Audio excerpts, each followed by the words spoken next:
ألم تر إلى ربك كيف مد الظل ولو شاء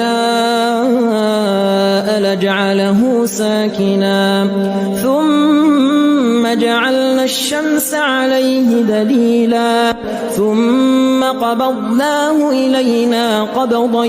يسيرا وهو الذي جعل الليل لباسا والنوم سباتا وجعل النهار نشورا وهو الذي أرسل الرياح نشرا بين يدي رحمته وأنزلنا من السماء ماء طهورا لنحيي به بلدة ميتا